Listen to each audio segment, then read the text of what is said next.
Tu m'as appelé et je suis là. Tu n'as pas trop le moral. D'accord. Bien, tu n'es pas obligé de rentrer dans les détails. Je suis là pour t'écouter. Mais sache que s'il y a bien une chose qui peut te permettre de trouver l'apaisement, c'est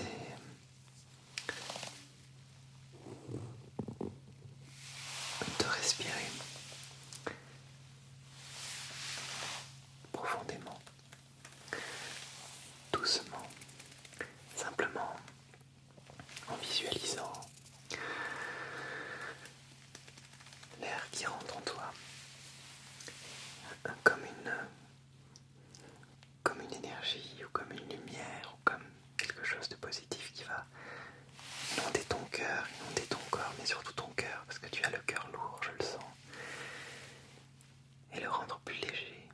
Et quand tu expires,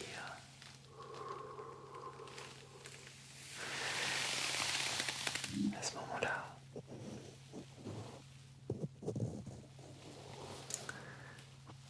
bien à ce moment-là, tu vas sentir ton corps, ton cœur qui va s'alléger, qui va recommencer à ressentir. Je ne veux pas que tu accumules le stress, la tristesse en toi. Il y a plein de manières d'extérioriser. Il y a les mots que tu peux offrir, même si tu racontes ta peine, un ami est là pour t'écouter. C'est un gage de confiance que de lui dire ce que tu as sur le cœur. Même s'il s'agit de rancœur ou de choses qui ont pu te blesser, eh bien, ne les garde pas en toi. Ne les laisse pas. Ne les laisse pas germer.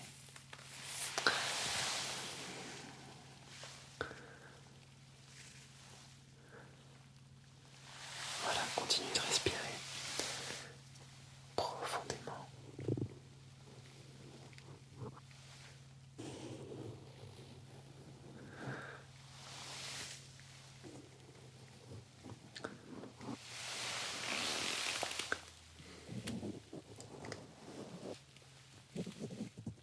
Cela peut aussi t'aider à trouver le sommeil plus facilement. Alors, je ne suis pas venu tout seul. J'ai apporté avec moi mes petits carnets. J'ai toujours sur moi mes petits carnets où je prends des notes. Et je t'ai apporté également un livre. Il n'y a rien de plus agréable, je trouve, quand on a une baisse de morale, que de se faire offrir un petit livre par un de ses amis qui me dit: lis-le, j'ai adoré ce livre, faut que tu le lises, parce qu'il va te faire du bien, parce qu'il va te faire voyager.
situation, sur sa vie, de faire le point.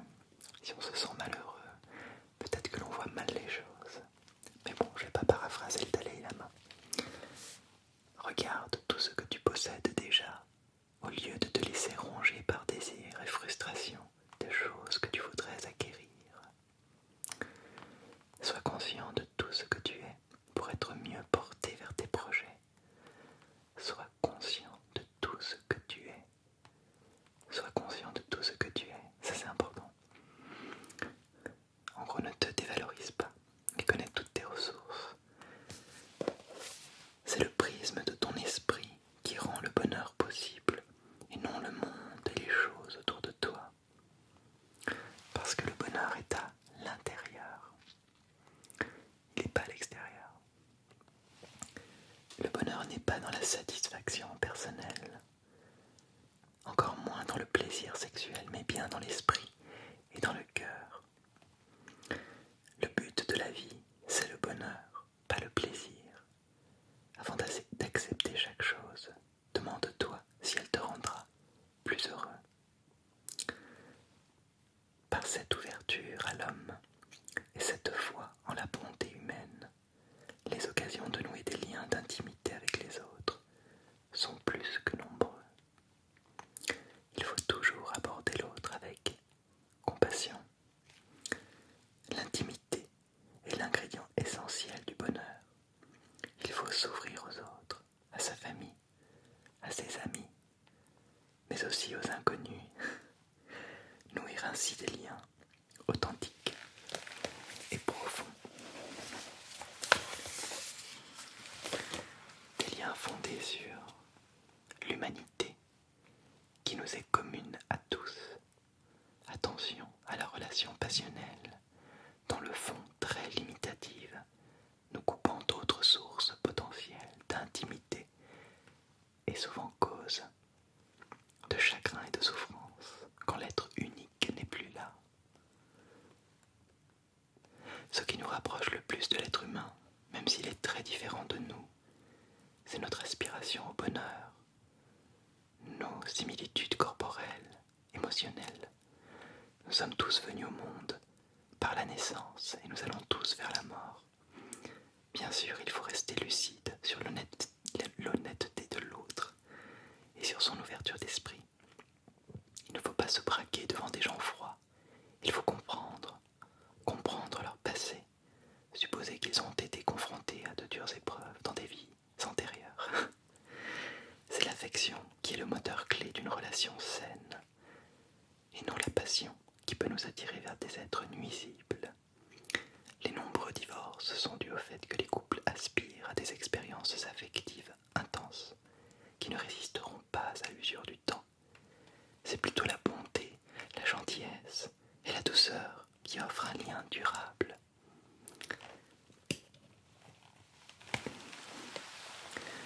Le désir sexuel nous rend objet. C'est en appréciant la valeur humaine que le couple sera solide. Connaître vraiment une personne n'est possible qu'en plusieurs années, pas en quelques mois. La compassion, c'est vouloir que l'autre sorte de l'état de douleur, le respecter. Dans cette bienveillance, on s'inclut bien sûr. En premier lieu, nous avons tous droit au bonheur. Tous. Retiens cette phrase. Nous avons tous droit au bonheur. Le bonheur, c'est pas un gâteau qui se coupe en 4 parts. C'est comme l'amour, c'est comme la culture. Plus on en a, plus il y en a. Plus on en donne, plus il y en a. Alors, il faut s'inonder d'amour et inonder les autres d'amour et de savoir et de compassion et de bienfaisance. J'aime pas dire il faut, je crois que je viens de le redire. Face aux souffrances inévitables, la mort, la maladie, la vieillesse, il vaut mieux les voir comme une donnée naturelle, plutôt que de tenter de ne pas les voir. Ne cherchons pas de détour. La souffrance fait partie de la vie quotidienne. Il faut bien examiner les causes. La souffrance se situe dans le corps. Il est possible de s'en libérer si l'on perd un être cher. L'angoisse n'est aucun bénéfice pour le disparu. Au contraire, il faut veiller à accomplir les souhaits de ce dernier. Et même si le chagrin est bien naturel au début, il ne faut pas s'enfermer dans ce sentiment et comprendre que cette souffrance est partagée. La souffrance n'est en aucun cas un état contre nature, mais il ne faut pas non plus envenimer les souffrances. Il y a des souffrances inévitables et d'autres que nous créons. Pour cela, il faut de l'indifférence face aux agressions, ne pas prendre certaines choses trop à cœur. Et lorsque quelqu'un nous déçoit, essayons de considérer l'incident sous un autre angle. De même, il ne faut pas sombrer dans la culpabilité excessive. Il semble toujours primordial de rechercher constamment les origines de la souffrance et de comprendre comment elles surviennent. Le concept d'impermanence est la notion clé. La vie est éternelle, changement. Cela vaut pour notre couple aussi. Pour notre propre couple, devant une situation ou un être que l'on perçoit comme négatif, il faut changer son point de vue pour voir d'un regard neuf, en se remémorant la situation autant de fois que possible. Voir l'ennemi autrement. Cultivons patience et tolérance envers nos ennemis pour finalement les aimer. L'ennemi est là pour enseigner la patience et la tolérance.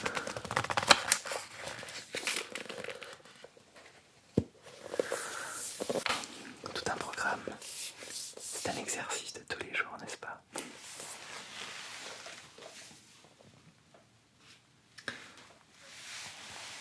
En tous les cas, je pense qu'il y a une bonne direction à prendre quand on écoute les mots du Dalai Lama.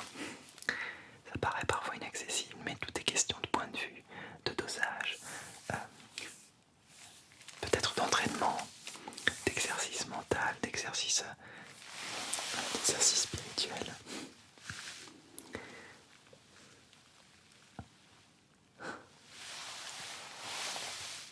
Oui, ça s'appelle le ear massage, le massage des oreilles. Oui, je peux continuer si tu veux.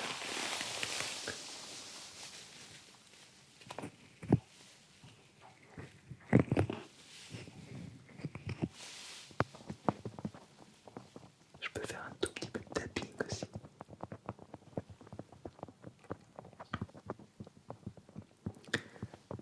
Voilà.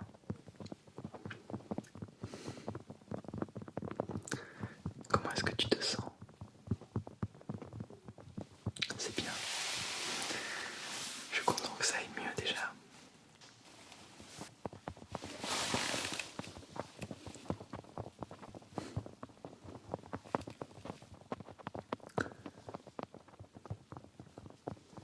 Oui, et puis parfois c'est aussi tout simplement notre état qui nous empêche d'avoir la distance nécessaire pour choisir les bons mots, les mots que l'on adresse aux autres, être dans la bonne énergie, être dans la bonne attitude.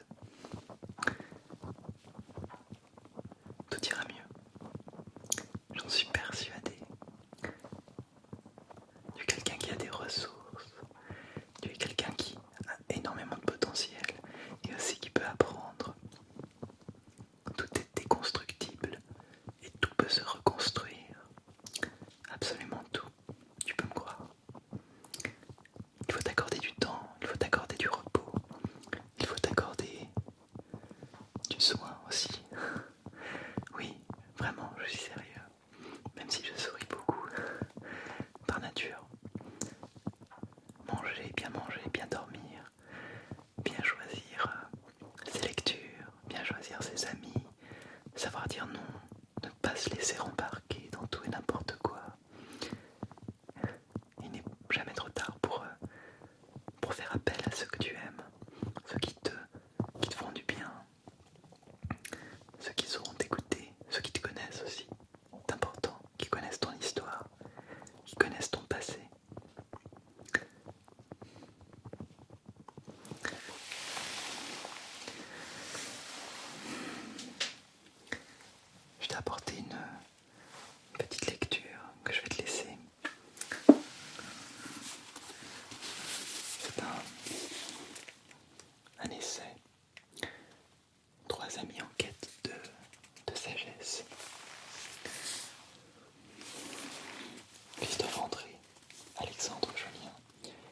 Mathieu Ricard.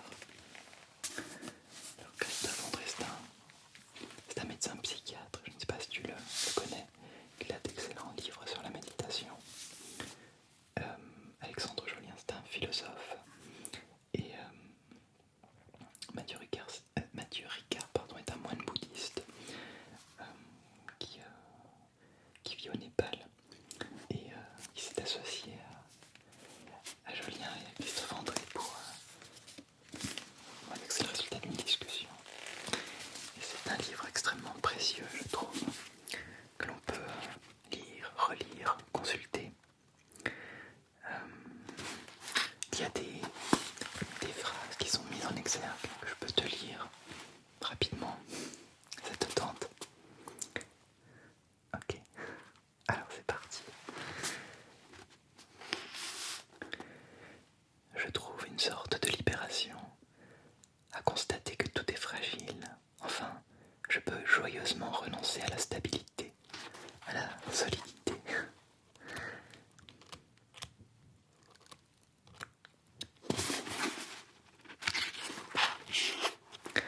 Toutes les émotions nous sont utiles. La colère, la tristesse, la peur, l'anxiété, la honte ont des fonctions bien précises.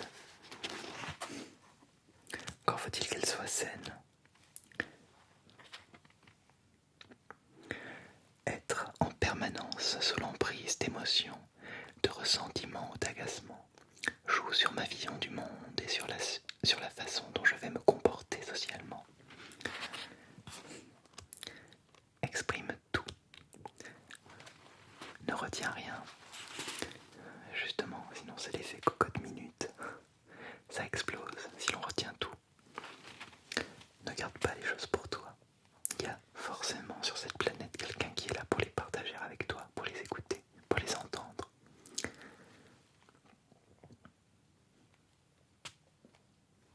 La haine n'est pas un forcené qui se jette sur moi avec une arme ou un rocher qui dévale la montagne pour m'écraser.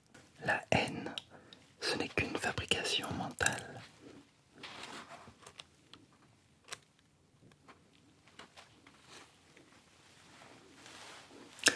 Plus je ressens des émotions positives, de l'affection et de l'admiration, de la compassion, du bonheur, etc., moins il y aura d'espace pour la flambée des émotions douloureuses et négatives.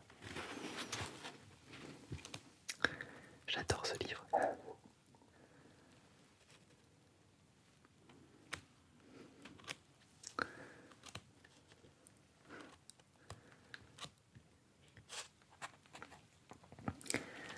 Chaque fois qu'on pose un acte de tendresse, d'affection, d'amour, on modifie un tout petit peu l'avenir de l'humanité dans le bon sens. Alors si on devait résumer, il faut cultiver tout ce qui est positif dans sa vie, cueillir, chercher, regarder là où il faut pour accueillir le positif et ne voir que le positif.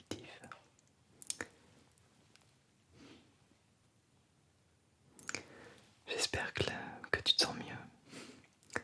Je vais devoir te laisser. Je vais aller faire dodo. En tous les cas, c'était un plaisir pour moi de te voir, de t'écouter. Et je voudrais juste que tu me promettes, mais